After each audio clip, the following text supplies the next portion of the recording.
Still waiting for a big smile out of you. You're up 2-0. What's the story? Are you not happy, or you're only half happy, or? Still to be happy about. You're up 2-0. Job's not finished.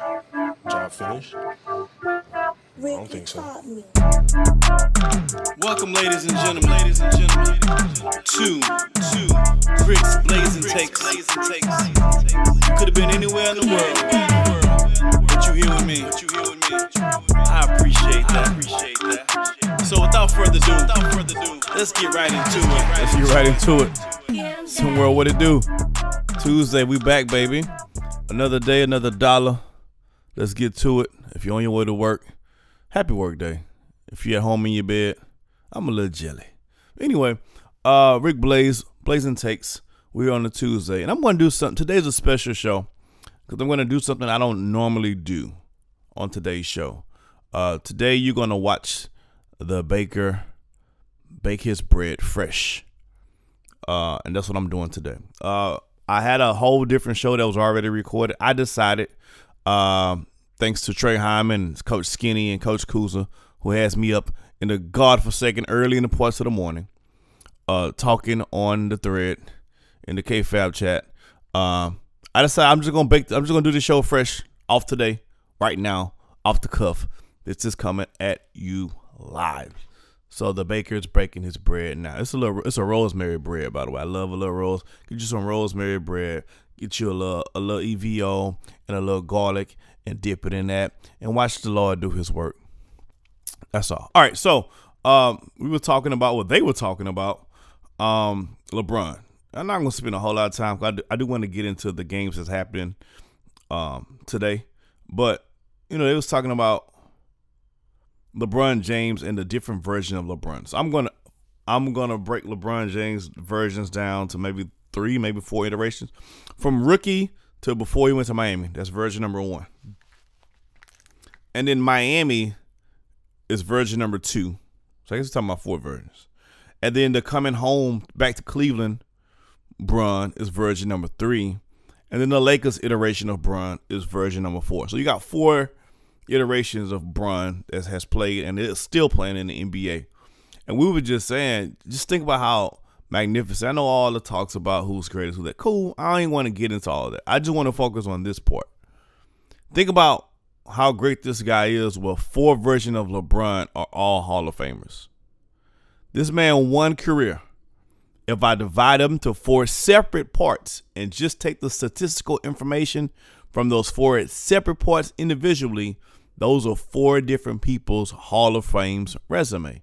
Now, according to the fellas, and I agree, the only non-first ballot Hall of Famer is current Lakers LeBron. He does have a championship under his belt, but his numbers are really, really good. He's still a Hall of Famer, but not first ballot. He probably had to play another 2 or 3 more seasons, I think, for the Lakers to get a first ballot Hall of Fame. But just, my God.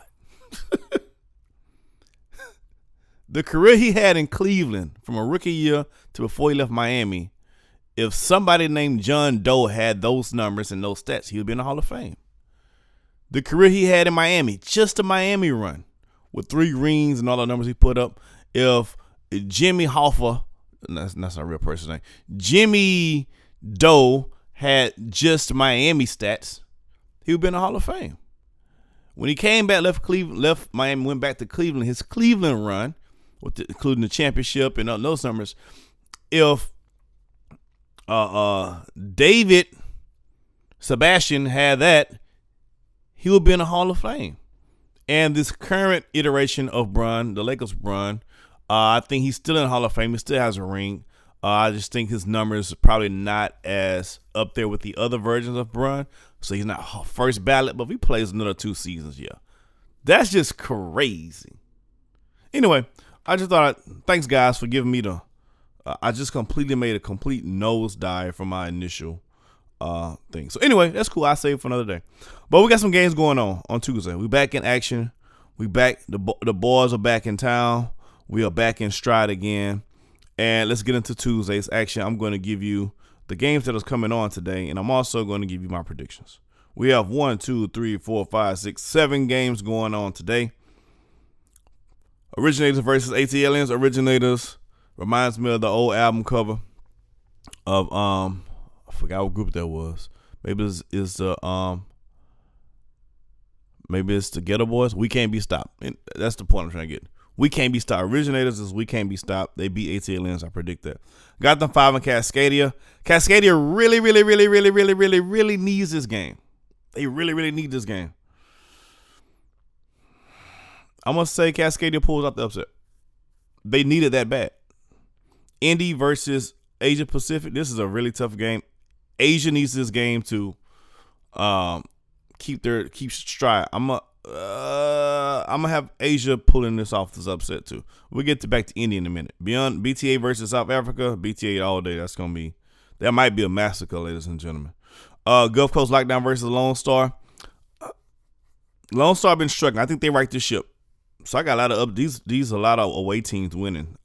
Best Coast Ballers versus Bay Area Breakers. That's the case for game of the week. It's not the game of the week this week, but that's the case for it. Can you really see Bay Area losing 3 games in a row though? They haven't. Can you really see Bay Area losing? That's a big game. Best Coast is at home. Oh, it's a coin toss, ladies and gentlemen. I'm gonna go Bay Area. Yeah, let's go with the Bay. We're gonna ride with the Bay today. So that means I have 1, 2, 3, 4 of the 6 games. I have the away team winning. Well, damn. All right, there you have it. But speaking of, we talking about Indy Stripes. I love it. I mean, I don't love it, but I love it. You know, as someone who's works with the media, I have to put that out there.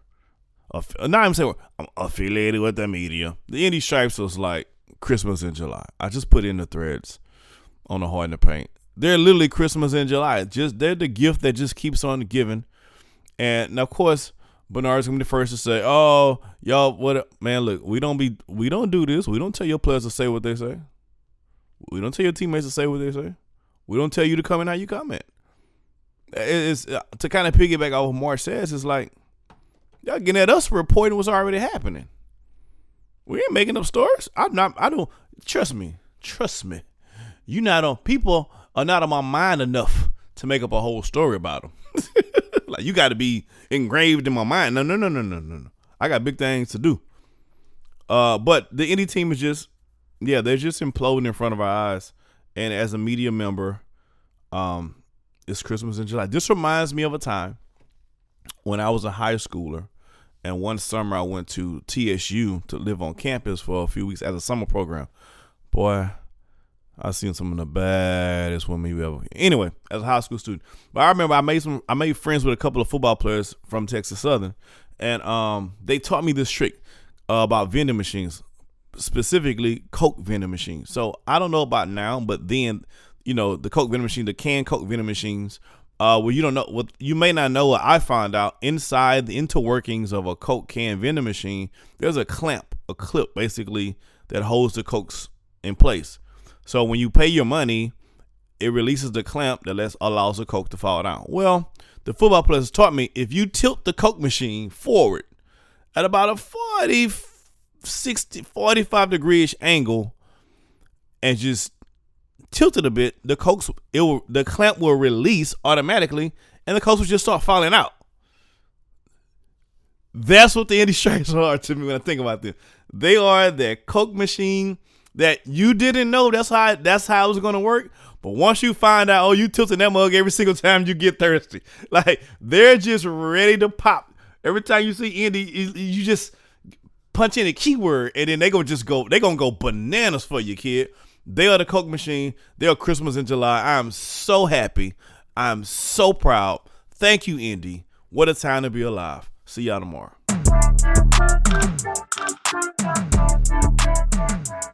Daddy.